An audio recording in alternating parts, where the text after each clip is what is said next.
ஆதியாகமம் புஸ்தகத்துல தேவ கோபாக்கினைக்கு தப்பிய ஒரு குடும்பத்தை தான் நாம பார்க்க போகிறோம்.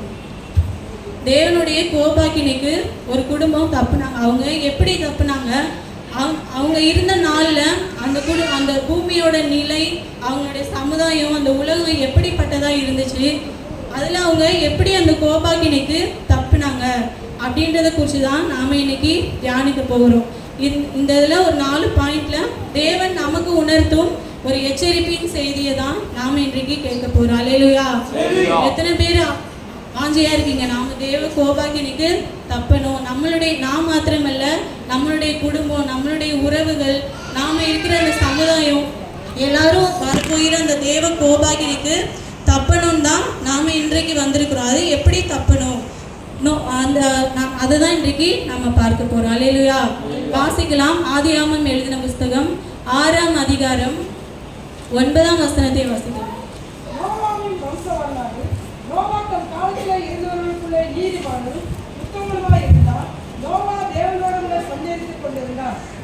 நம்ம வாசிச்சோம், நோவா தன் காலத்தில் இருந்தவர்களுக்குள்ளே எப்படி இருந்தாராம்?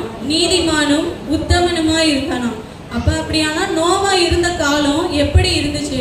அவனோட அந்த வாழ்ந்த அந்த சமுதாயம், அந்த பூமியோட நிலை, இந்த உலகம் அவன் எப்படி இருந்துச்சு அப்படின்னு நம்ம பார்த்தோம்னா, அதனுடைய வசனங்களை மாத்திரம் நான் சொல்கிறேன்.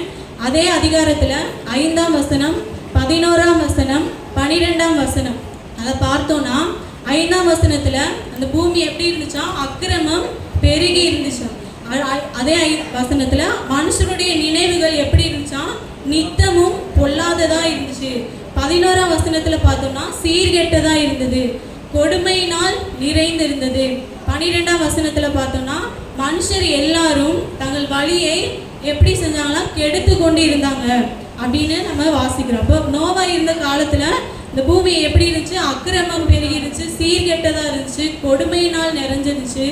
அப்போ பூமி முழுவதும் எங்கே பார்த்தாலும் ஒரே வன்முறை, கொடுமை, ஒருவரை ஒருவர் எப்படி அழிக்கிறது, நம்ம முன்னேறணும்னா ஒருத்தரை எப்படி கீழே தள்ளலாம் அப்படின்ற மாதிரி இன்றைக்கு நாம் வாழ்கிற காலகட்டமும் எப்படி தான் இருக்குது? இதே நிலையில தான் இருக்குது. நாம் ஒரு நியூஸ் பார்த்தா கூட ஏதாவது ஒரு நல்ல செய்தி இருக்குமா? இல்லை, எல்லாமே ஒரு கொலை, திருடு அப்படின்னு தான் இருக்குது. அப்போ எப்படிலாம் தவறு செய்ய முடியுமோ, எப்படிலாம் தங்களுடைய வழியை கெடுத்து கொள்ள முடியுமோ அப்படிலாம் அவங்க பாவம் செய்து கொண்டிருந்தாங்க. இதே நாள்லேயே அப்படி தான், எங்கே திரும்பினாலும் ஒரே அசுத்தங்கள், பாவங்கள், விபச்சாரங்கள். அப்போ மனுஷனுடைய நினைவுகள் கூட பொல்லாததான் இருந்துச்சு. அவங்க சாப்பிட்றது, எப்படி ட்ரெஸ் பண்ணுறது, எப்படி நல்லா சாப்பிட்றது, எப்படி அந்த குடி வெறியில் எப்படிலாம் அவங்க இருந்தாங்க. இப்போ இதெல்லாம் தேவன் பார்த்தாராம். இந்த 5ஆம் வசனத்தில் பார்த்தோன்னா அதை தேவன் பார்த்தாராம். இப்போ பார்க்குறப்ப அவருக்கு எப்படி இருந்திருக்கும்? ஏன்னா தேவன் அவருடைய சாயலில் மனுஷனை படைச்சார். அவருடைய சாயலில் நம்மளை விசேஷமாக எல்லா உலகத்தினுடைய எல்லா சிருஷ்டிகளை பார்க்கலும் மனுஷராகி நாம் தான் எப்படிப்பட்டவங்க? விசேஷமானவங்க. ஆனால் இந்த ஜனங்கள் தங்கள் பாவத்தினால கெடுத்து கொண்டிருக்கிறத தேவன் பார்க்கிறப்ப அவருக்கு எப்படி இருந்திருக்கும்? அப்போ அதே வசனத்தில் பார்த்தோன்னா தேவன் மனுஷனை உண்டாக்கினதற்காக மனஸ்தாபப்பட்டாராம்.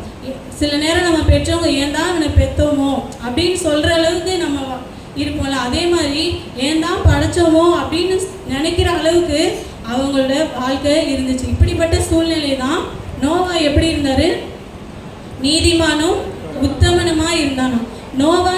நோவான்ற பேருக்கு அர்த்தம் தேற்றுபவன்.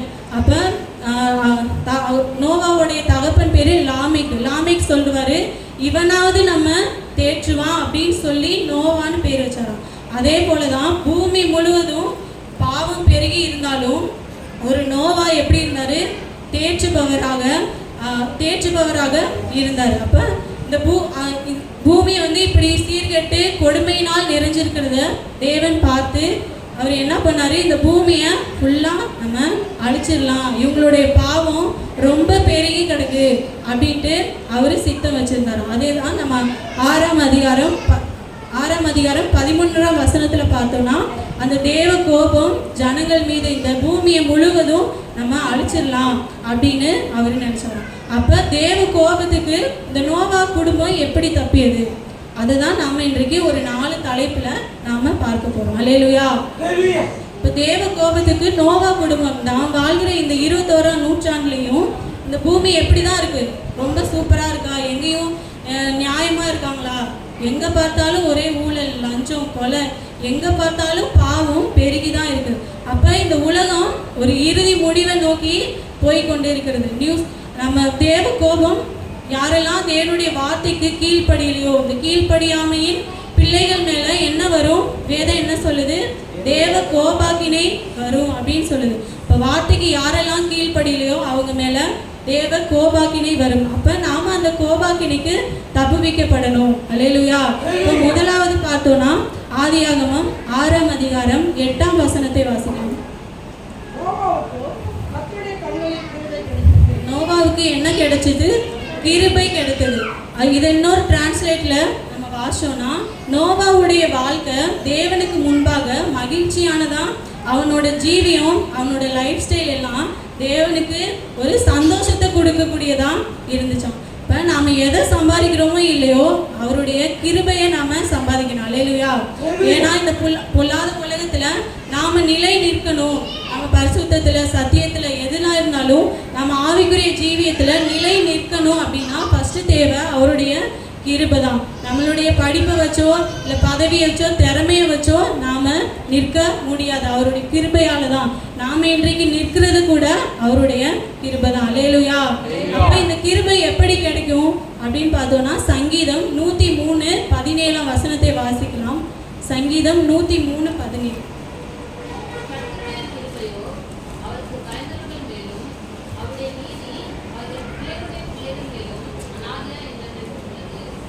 அந்த கிருபை எப்படி கிடைக்கும்னா அவருக்கு பயப்படும் போது, அவருக்கு பயந்தவர்கள் மேலும் அவருடைய நீதி யாரு? பிள்ளைகள் மேலும், பிள்ளைகளின் பிள்ளைகள் மேலும் அவருடைய கிருபை இருக்குமா. அப்ப அவருக்கு பயப்படுறதுன்னா என்ன? ஏதோ ஒளிஞ்சு ஐயோ பயப்படுறேன் அப்படின்னு சொல்றதா? இல்லை.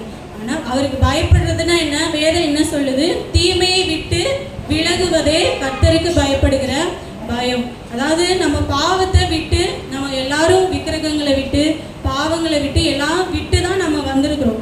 ஒரு மன திரும்புதல் வாழ்க்கைக்குள்ளதான் வந்திருக்கிறோம். ஆனா ஒரு முழுமையான மன திரும்புதலை தேவன் எதிர்பார்க்கிறார். அப்ப அவர் தீமையை விட்டு நம்ம முற்றிலுமா விளங்கணும். உதாரணமா பார்த்தோம்னா இப்போ நம்ம உதாரணமா ஒரு டிவி முன்னாடி நம்ம டிவி அதிக நேரமா நம்ம பார்த்துருப்போம். சினிமாக்கள் நிறைய அதுக்கு நம்ம அடிமைகளாக ஆயிருப்போம். இப்போ நம்ம ரட்சிக்கப்பட்டு சபைக்குள்ளே வந்திருக்கிறோம். அப்போ நம்ம முன்னாடி பார்த்த சில படங்கள் நம்ம இதெல்லாம் ரொம்ப விரும்பி பார்த்துருப்போம்ல, அந்த படங்கள் நமக்கு மனசில் பார்க்கணும் அப்படின்னு வர்றப்ப நம்ம பார்க்கக்கூடாது. அதை நம்ம என்ன செய்யணும்?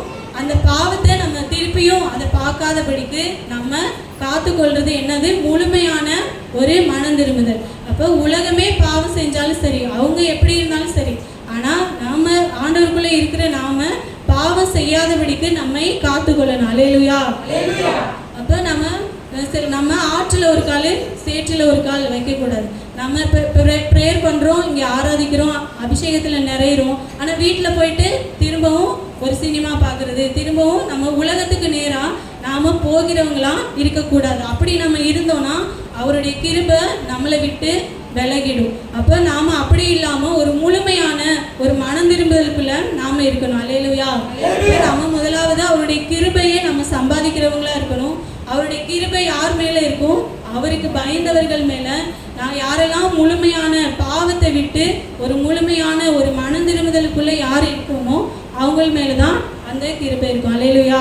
இரண்டாவது பார்த்தோன்னா ஆதியாகமம் 6ஆம் அதிகாரம் 9ஆம் வசனம் ஏற்கனவே வாசிச்சதுதான்.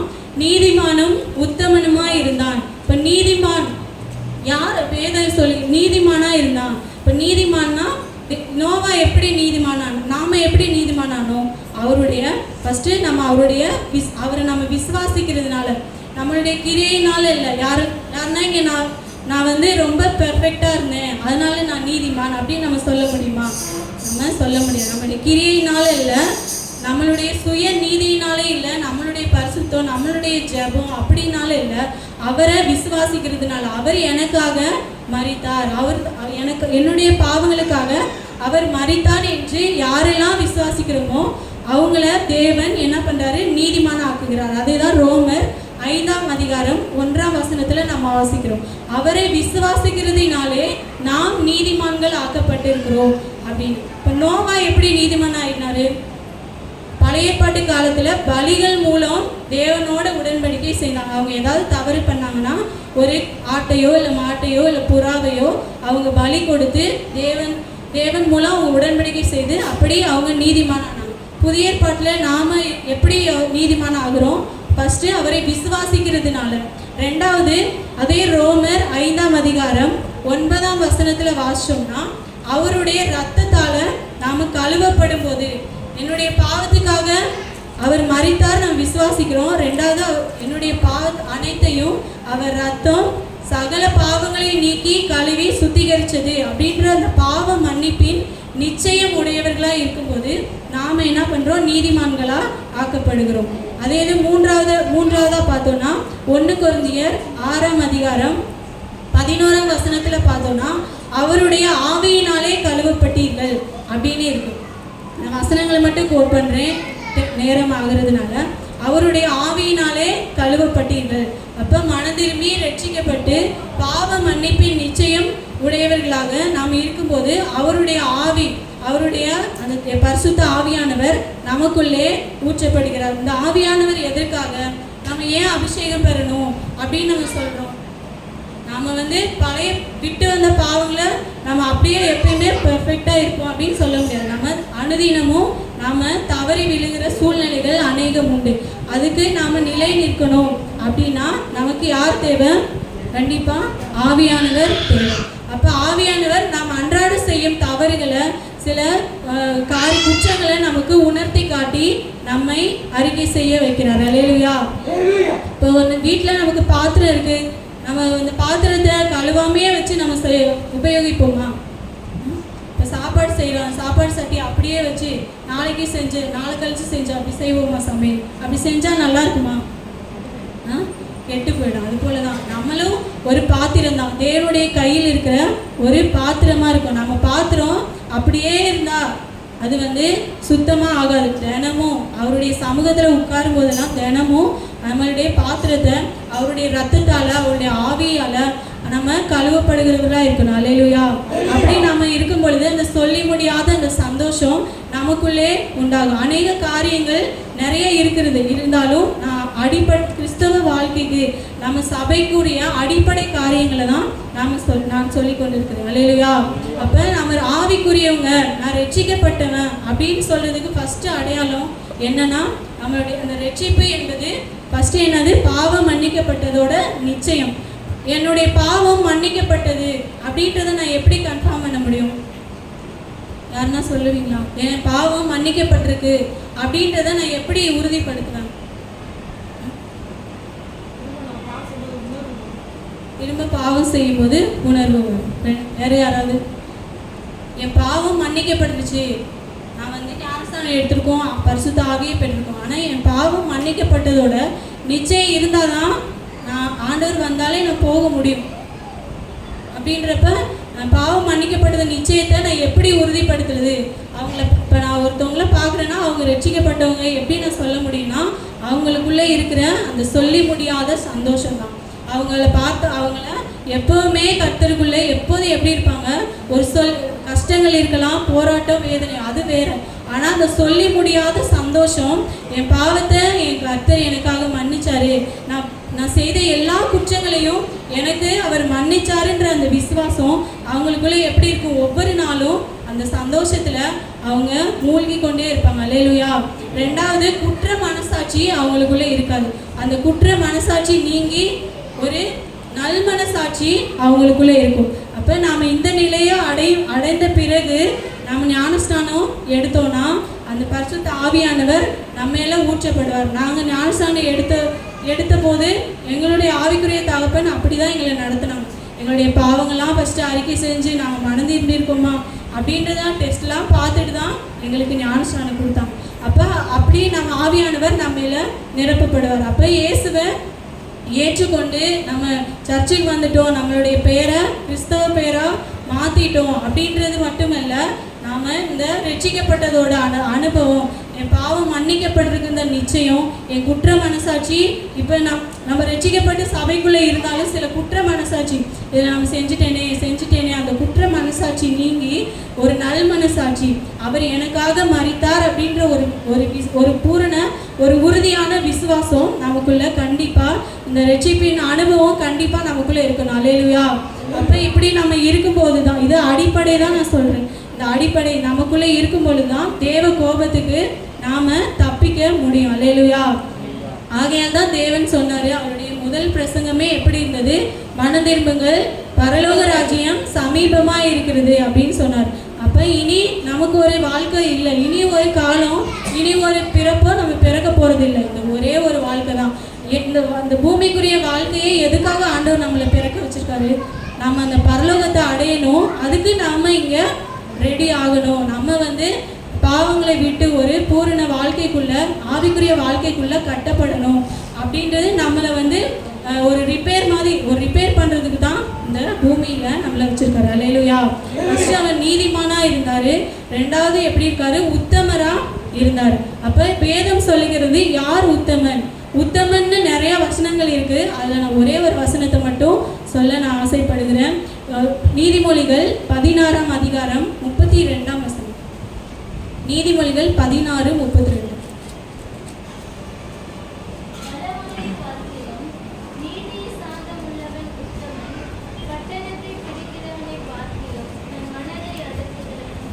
நம்ம இங்கே வாசிக்கிறோம், பட்டணத்தை பிடிக்கிறவனை பார்க்கிலும் மனதை அடக்குகிறவன் உத்தமன். இப்போ யார் உத்தமன், தன் மனதை அடக்குகிறவன் உத்தமன். நோவா வாழ்ந்த காலத்தில் ஒரு குறிப்பிட்ட தேசமோ ஒரு குறிப்பிட்ட ஊரோ இல்லை தெருவோ சொல்லலை, அந்த பூமி முழுவதையும் தன் காலத்தில் இருந்தவர்களுக்குள்ளே அப்படின்னா அந்த பூமி முழுசையும் பார்த்தா இந்த நோவா எப்படி இருந்தார், உத்தமராக இருந்தார். எல்லாருக்கும் தூக்கம் வருதா, யாருமே ஆன்சர் பண்ண மாட்டேங்கிறீங்களே. அப்போ அந்த பூமி முழுவதும் பாவம் முழு உலகத்தில் ஒரு நோவா எப்படி இருந்தாராம், உத்தமராக இருந்தார். அப்போ முழு உலகமே பாவம் செஞ்சாலும் சரி, ஒரு உல்லாசமாக பார்ப்பதெல்லாம் நமக்கு பளபளப்பாக தான் இருக்கும். ஆனால் இந்த கலாச்சாரம், மாடலிங் அப்படின்லாம் நம்ம அநேக காரியங்கள், நம்ம இருதயத்தை இழுக்கிற காரியங்கள் அநேகம் உண்டு. ஆனால் அந்த நோவா எப்படி இருந்தார், தன் மனதை அடக்குகிறவனாக இருந்தார். அதனால தான் வேதம் அவர் சொல்லுது உத்தமராக இருந்தார்.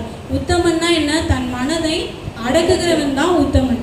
அதே தான் பவுலும் சொல்கிறாரு, இந்த பூமியில் எல்லாவற்றையும் அனுபவிக்க எனக்கு அதிகாரம் உண்டு, ஆனால் அது எல்லாமே எனக்கு தகுதியாக இராது, நான் அதுக்கு அடிமைப்பட மாட்டேன் அப்படின்னு சொல்கிறாரு. அப்போ இந்த பூமிக்குரியவங்களுக்கு, இந்த நரகத்தை நோக்கி போகிறாங்க, அவங்களுக்கு இந்த பணம், அவங்களுடைய உடை, அழகு, மதிப்பு, மரியாதை அதெல்லாம் அவங்களுக்கு பெருசாக இருக்கும்.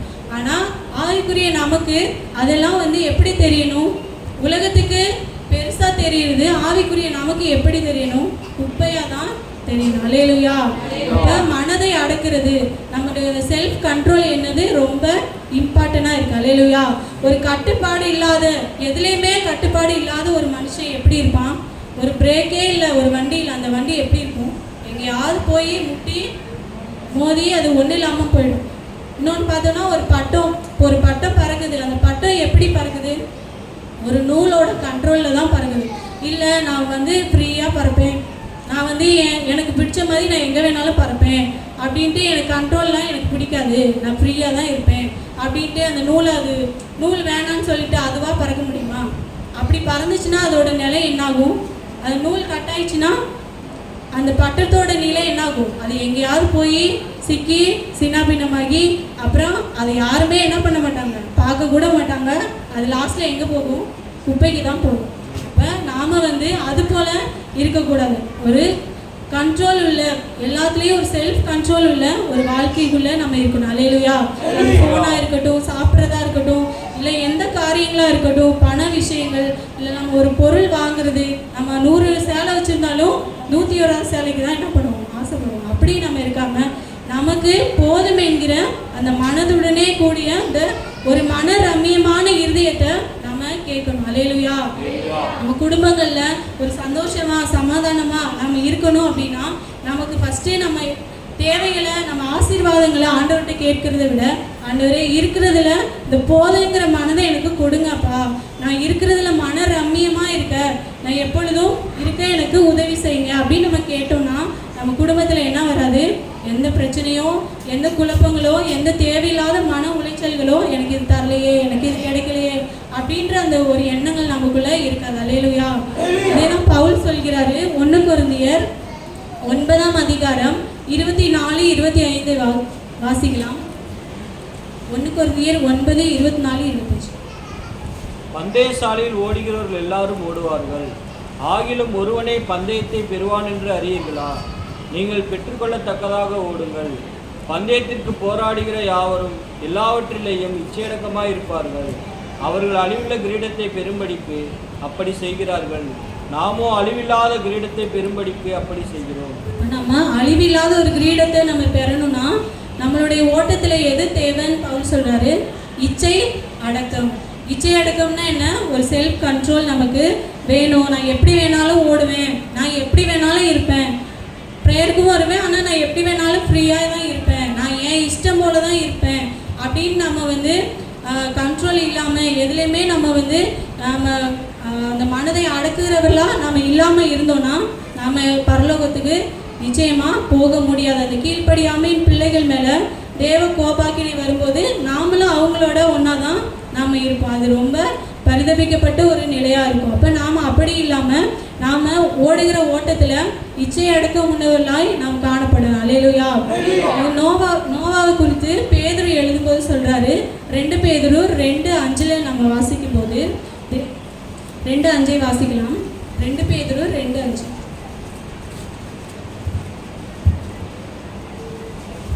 பூர்வ உலகத்தையும் தப்ப விடாமல் நீதியை பிரசங்கித்தவனாகிய நோவா முதலான 8 பேரை காப்பாற்றி அவபக்தியுள்ளவர்கள் நிறைந்த உலகத்தின் மேல் ஜலப்பிரளயத்தை வரப்பண்ணி. இங்கே பார்க்குறோம், நோவா என்ன பண்ணாராம்? நீதியை பிரசங்கித்தாராம். நீதினா என்ன? தேவனுடைய அந்த காரியங்களை, வரப்போகிற காரியங்களை நோவா தன் ஜனங்களுக்கு சொல்றாரு. தேவன் இந்த உலகத்தை அழிக்க போறாரு, நீங்க மனம் திரும்புங்க, உங்க வழியை விட்டு தேவனிடமா திரும்புங்க, பரிசுத்தமா வாழுங்க. தேவன் இந்த உலகத்தை ஜலப்பிரளயத்தினால அவர் அழிக்க போறாரு அப்படின்னு சொல்றப்ப அந்த நோவாவோட ஃபிலிம் பார்த்தவங்களுக்குலாம் தெரியும். அந்த பழைய ஃபிலிம்ல நோவா சொல்லுவாரு. அப்ப அந்த ஜனங்கள் எல்லாம் அப்படியே விழுந்து விழுந்து சிரிப்பாங்க, பரியாசம் பண்ணுவாங்க. அப்படியே அந்த நோவாவை ஒரு எப்படிலாம் நிந்திக்க முடியுமோ அப்படியே அவரை நிந்திப்பாங்க. அப்போ இந்த உலகத்துக்கு நம்ம இன்றைக்கும் நம்ம இயேசுவை ஏற்றுக்கொள்ளுங்க, ஜெபம் பண்ணுங்க, வேதம் வாசிங்க, மனம் திரும்புங்க, நீங்கள் இப்படியே இருந்தால் பரலோகம் போக முடியாது அப்படிலாம் சொல்கிறப்ப இந்த உலகமும் நம்மளை எப்படி தான் பார்க்குது? பைத்தியமாக தான் பார்க்குது. அப்போ அவங்க எப்படி பார்த்தாலும் சரி, இந்த உலகம் நம்மளை எப்படி பார்த்தாலும், யார் நம்மளை எப்படி சொன்னாலும் சரி, வேதம் சொல்றது நிச்சயமா நிறைவேறும். அல்லேலூயா. எத்தனை பேர் விசுவாசிக்கிறீங்க? வேதத்துல இருக்கிறதெல்லாம் நிச்சயமா நிறைவேறும். இன்று நம்ம ஏளன செய்கிற பைத்திய மாதிரி பார்க்குற இந்த கூட்டம்லாம் அவர் வருகையில நம்ம எப்படி பார்க்கும்? நம்ம எடுத்துக்கொள்ளப்படும் போது நம்மளை இப்போ ஒருத்தவங்க நிந்திக்கிறாங்க, நீ என்ன கோயில் போற, நீ என்ன ஜெபிக்கிற அப்படின்ட்டு நம்மளை ஒரு ஏளனமா நம்ம பாவத்தை குறிச்சோ மற்ற காரியங்களை குறித்து சொல்லும் பொழுது உங்களுக்கு வேற வேலையே இல்லை அப்படின்னு சொல்கிற கூட்டம் அவரோட வருகை வரும்போது நாம் எடுத்துக்கொள்ளப்பட்டுரும். ஆனால் அவங்க நம்மளை எப்படி பார்ப்பாங்க? ஒரு பிரமிப்பா, ஐயோ இவங்க சொன்னதை நான் கேட்காம போயிட்டேனே அப்படின்ற ஒரு ஆச்சரியத்தோட நம்மளை பார்ப்பாங்க. அல்லேலூயா. எனவே அப்படி சொல்கிறவங்களை பார்த்து நாம் என்ன பண்ணக்கூடாது? சோர்ந்து போகக்கூடாது. அல்லேலூயா. பணபலத்தை, அதிகாரங்களை, ஜாதி பெருமைகளை, அநேக காரியங்களை அவங்க வச்சு இன்னைக்கு தப்பிச்சு வாழலாம். ஆனால் அவருடைய நியாய தீர்ப்புக்கு எவரும் தப்பிக்க முடியவே முடியாது. அல்லேலூயா. அதனால நம்ம இந்த உலக கலாச்சாரங்களை, நாம பாரம்பரியங்களை, பாவத்தை, விக்கிரகங்களை, தேவனுக்கு எதெல்லாம் பிடிக்கலையோ அது எல்லாவற்றையும் நம்ம விட்டு தேவனுக்கு நம்ம முழுமையாக ஒப்பு கொடுக்கும் பொழுது நம்ம ஒரு கிரேக்க வார்த்தை இருக்கு, சபைனா எக்லீசியா அப்படின்னு இருக்கு. எக்லீசியானா வெளியே அழைக்கப்பட்டவங்க அப்படின்னு அர்த்தம். வெளியே அழைக்கப்பட்டவங்க அப்படின்னா வேறு பிரிக்கப்பட்ட ஒரு வாழ்க்கை. அல்லேலூயா. உதாரணமா பார்த்தோம்னா இஸ்ரவேல் ஜனங்கள் எகிப்துல இருந்தாங்க. எகிப்திலே இருந்து அவங்க ஆராதிச்சிருக்கலாம்ல. எகிப்திலே இருந்து தேவனை எதுக்கு அவங்க விடுதலையாகி தேவன் வர சொல்லணும்? ஏன்னா அவங்க எகிப்துல 400 வருஷம், எகிப்துனா உலகம் அப்படின்னு வேதம் சொல்லணும். இப்போ எகிப்துல 400 வருஷம் அவங்க இருந்தாங்க. அந்த 400 வருஷத்துல அந்த எகிப்தியோடைய கலாச்சாரங்கள், எகிப்தியோடைய அந்த விக்கிரக வழிபாடு, எகிப்தியோடைய அந்த பழக்க வழக்கங்கள்ல அவங்க ஊறி போயிருப்பாங்க. அதுல அந்த ஒரு பாவத்துக்குள்ளேயே இருந்து, ஒரு விக்கிரகத்துக்குள்ளேயே இருந்துட்டு, ஒரு வேறு பிரிக்கப்படாம இருந்துட்டு நம்ம ஆண்டவரை என்ன பண்ண முடியாது, ஆராதிக்க. ஏன்னா அவர் பரிசுத்தர். அல்லேலூயா. அப்ப நாம வெளியே அழைக்கப்பட்ட ஒரு கூட்டம். இங்க இருக்கலாம் நாம யாரு, வெளியே அழைக்கப்பட்ட கூட்டம். அல்லேலூயா. இப்ப நாம ஒரு வேறு பிரிக்கப்பட்ட ஒரு வாழ்க்கைக்குள்ள நம்ம மனதை அடக்கி மற்றவங்க அனுபவிக்கிறது போல நாம அனுபவிக்கிறதுக்கு ஆசைப்பட, அதுக்காக நான் எதுவுமே ஆசைப்படக்கூடாதா? அப்படிலாம் இல்லை. தேவன் நமக்கு என்ன கொடுக்கிறாரோ, தேவன் நமக்கு என்ன ஆசீர்வாதங்களை கொடுக்கிறாரோ அதுல நாம் திருப்தியாகி அவருக்கு ஏற்றவைகளை, அவருக்கு எது பிடிக்குமோ, நம்ம வாலிப காலங்களில் நம்ம வயசானாலும் சரி, நம்ம அவருக்கு என்ன பிடிக்குமோ அப்படின்றத நாம சோதிச்சு நம்ம ஒரு வேறு பிரிக்கப்பட்ட ஒரு வாழ்க்கைக்குள்ள நாமளும் நம்ம குடும்பமும் இருக்குமானா, நோவாவை எப்படி ஆண்டவர் தப்பு வச்சாரு. அவருடைய குடும்பத்துல மொத்தம் எத்தனை பேர்? 8 பேர். அவங்களுடைய முழு உலகத்துல எவ்வளோ லட்சக்கணக்கான பேர் இருந்திருப்பாங்க. ஆனா அந்த 8 பேர் தான் என்ன பண்ணாங்க, காக்கப்பட்டாங்க. அல்லேலூயா. நமக்கு அந்த வேறு பிரிக்கப்பட்ட உலகத்துல இருந்து, கலாச்சாரத்துல இருந்து, விக்கிரகங்கள்ல இருந்து, பாவங்கள்ல இருந்து ஒரு வேறு பிரிக்கப்பட்ட ஒரு அனுபவம் நமக்கு வேண்டும். அல்லேலூயா. கடைசியா பார்த்தோம்னா ஆதியாகமம் 6ஆம் அதிகாரம் 22ஆம் வசனத்தை வாசிக்கிறோம். 6:22. நோவா அப்படியே செய்தான், தேவன் தனக்கு கட்டளையிட்டபடியெல்லாம் அவன் செய்து முடித்தான். தேவன் என்ன சொன்னாரோ அந்த கட்டளையிட்டபடியெல்லாம் அவன் செய்து முடித்தான் அப்படின்னு இருக்கு. இது நம்ம தேவ சித்தத்துக்குள்ளான ஒரு வாழ்க்கை. இடையில அநேக காரியங்கள் உண்டு. நான் சுருக்கி தான் நான் சொல்றேன். பேழைய நோவாவை குறித்து தேவன் என்ன திட்டம் வச்சிருந்தாரு? பேழைய உண்டாக்கு. இந்த பேழையை உண்டாக்கி உன் குடும்பம், அனைத்து ஜீவராசிகளும் நீங்க தப்புவிக்கப்படணும். அப்ப அந்த பேழையை குறித்து, அந்த பேழையை கட்டுறதுக்கு அளவுகள் கூட தேவன் சொன்னார். என்னென்ன அளவுகள் கொடுத்தாரோ அதுல 1 இன்ச்சு கூட, ஆண்டவரே எப்படி ஒரு இன்ச்சு கூட்டிக்கலாம், 1 இன்ச்சு குறைச்சிக்கலாம், அப்படிலாம் இல்லை. தேவன் என்ன சொன்னாரோ அதை அப்படியே அவன் செய்து முடித்தான். அல்லேலூயா. இப்ப இந்த பேழை யாரை குறிக்குது? இயேசு கிறிஸ்துவையும் அவருடைய சபையையும் காட்டுகிறது. நாம் சபைக்குள் கிறிஸ்தவங்களா, கிறிஸ்தவ கூட்டமா இல்ல, நம்ம கிறிஸ்துவுக்குள், அவருடைய பரிசுத்தத்துக்குள்ள, அவருடைய சித்தத்துக்குள்ள இருக்கிறோமாங்கிறது தான் முக்கியம். அல்லேலூயா. அதே வசனத்துல நான் வாசிச்சோம்னா, நோவா தேவனோடு சஞ்சரிக்கிறவனா இருந்தான். அல்லேலூயா. நோவா தேவனோடு சஞ்சரிக்கிறவனா இருந்தான் அப்படின்னா அவனுடைய பிரேயர் லைஃப், தேவன் என்ன சொல்றாரோ அவருடைய வார்த்தைக்கு, அவருடைய ஆலோசனைக்கு அவன் ஒவ்வொரு நாளும் அவனுடைய வாழ்க்கையில அவர் என்ன செய்ய விரும்புகிறார், என் குடும்பத்தை குறித்து தேவன் என்ன வச்சிருக்காரு, என் வாழ்க்கையை குறித்து தேவன் நம்ம ஒவ்வொருவரையும் ஒரு நோக்கத்தோட தான் படிச்சிருக்காரு. அல்லேலூயா. நாம அந்த நோக்கத்தை நம்ம ஒவ்வொரு நாளும் அவருடைய சமூகத்துல நம்ம கேட்கணும். ஆண்டவரே, என்னை எதற்காய் தெரிந்து கொண்டீங்க, என் குடும்பத்தை எதற்காய் தெரிந்து கொண்டீங்க அப்படின்னு நம்ம ஒவ்வொரு நாளும் கேட்கும்போது அவர் நிச்சயமா வெளிப்படுத்துவாரா, படுத்த மாட்டாரா? நாம கேட்கும் போது கண்டிப்பா அவர் பதில் கொடுப்பார். அல்லேலூயா. அப்ப நோவாவை குறித்து என்ன சொல்லுது? செய்து முடித்தான் அப்படின்னு இருக்கு. அந்த முடித்தான். அப்ப நம்மளை குறிச்சும் தேவன் சொல்லணும்.